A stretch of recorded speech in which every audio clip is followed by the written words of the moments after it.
Maayong buntag. Yan, magandang araw. Ngayon siguro ang pinaka-late na natin na nagsimula mag-film para dito sa IRL. Pero aabot tayo, hapon na, no? Kakaikot-ikot lang. May bago kami mga pinifilm na content. And guess where? Dito lang, palibot-libot. May piyesa kaming ginagawa tungkol sa mga parang mga kabuting nagsulputan, yung mga cannabis store.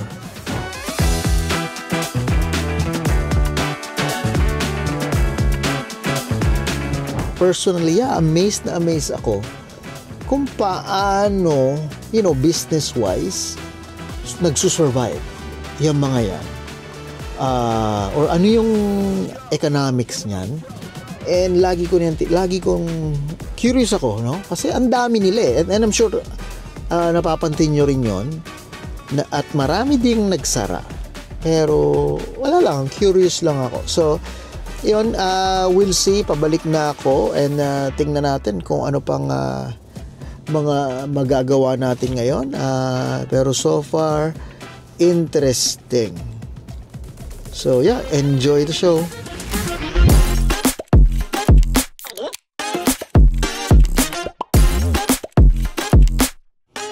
Yun, kamusta mga, ano bang tawag sa inyo? Mga IRL Natics or FTV Nation, kung meron man. Yun. So ngayon nandito ako sa may dressing room namin, dito sa may studio namin. Kasi nagpe-prep ako, kasi meron akong dalawang filming for today. So meron akong filming ng breakdown, and nag-setup na ako dun sa may studio 2 ng setup ng breakdown. And then this time wala akong guest, so mas madali yung setup niya. And ang pag-uusapan ko ngayon doon is meron akong nakalinya ng mga basketball topics, in which is kaya rin nandito ako sa dressing room ngayon is besides sa nag-aayos ako is mas tahimik kasi dito, mas naiisip ko yung mga i-discuss kong topic. Kasi although alam ko na sa isip ko, pinrepare ko na kahapon pa yung mga i-discuss ko ngayon sa show.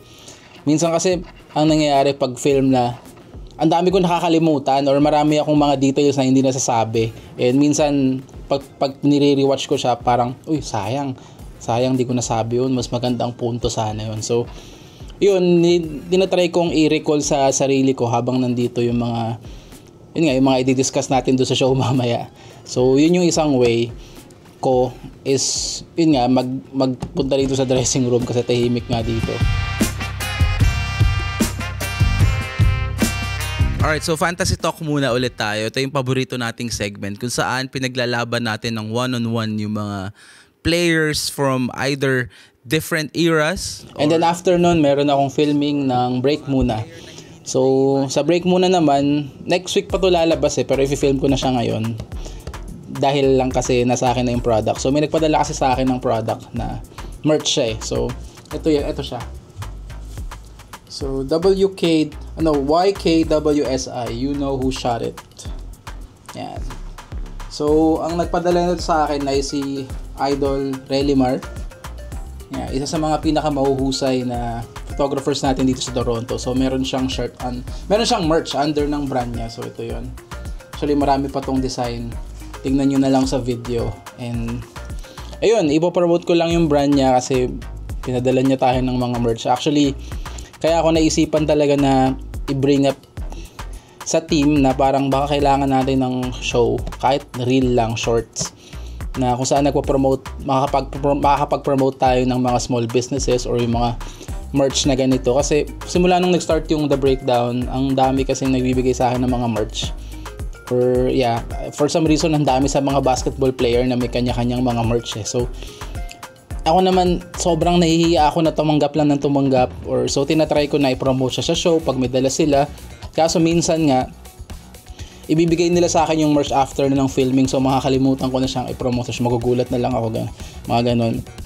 And talaga overall, minsan nahihiya na akong tumanggap na parang wala namang return. So at least this way, in return, matulungan ko sila na ma-promote yung mga businesses nila, diba?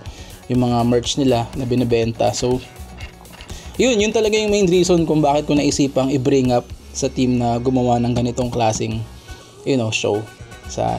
So yeah, yun lang. Tingnan natin kung ano yung mangyayari for the rest of the day.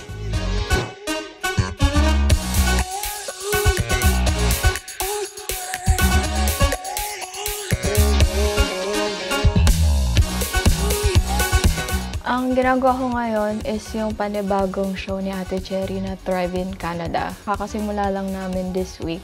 So, finalize lang namin yung mga cuts and everything para ma-post na siya on YouTube this week or hopefully next week matapos na. Welcome to Thrive in Canada, where we explore real-life experiences, practical solutions, and expert insights to help you build a fulfilling life here. As a newcomer before, siguro tinake advantage ko yung mga community dito. I get to meet new people. Ito yung mga panahon nung summer. Yung community na yun kasi makaka-help sa'yo para makagain ng hours for you to graduate. So yung mga time na yun, hindi lang namin gustong kompletuhin yung hours namin. Ang gusto rin talaga namin is magkaroon ng bagong community, new relationship sa mga ibang tao na nag-a-adjust pa dito sa Canada. So sa akin, specifically, ang pinasok ko talaga is dancing.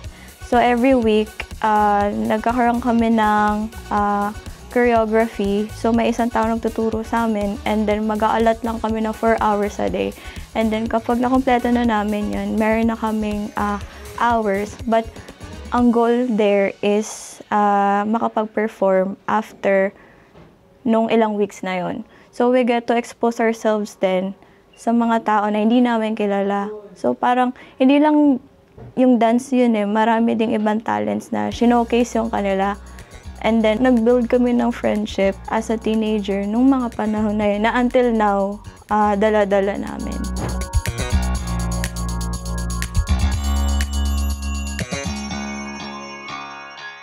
A few years back, parang yung ina-expect ko lang nung na-hire ako dito is talagang mainly behind the scenes. Although binanggit din naman sa akin na ginagawa lahat, parang lahat tayo dito, parang Swiss knife na ginagawa lahat.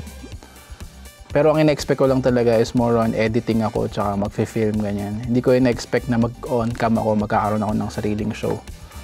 Bago ako nag-work dito, content creator din ako sa parang restaurant equipment na company. So, hindi talaga ako lumalabas din sa screen.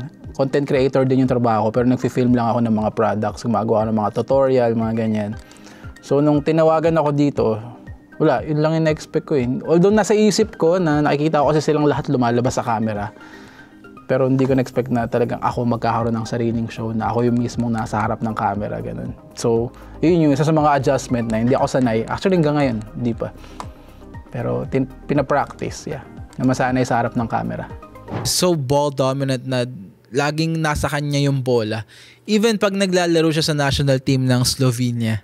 Which is funny kasi they're supposed to play European basketball. European team to. You know how Europeans play. Diba? They move the ball, very systematic. Pero whenever Luka is on Team Slovenia, yung dati kong trabaho, content creator din ang title ko.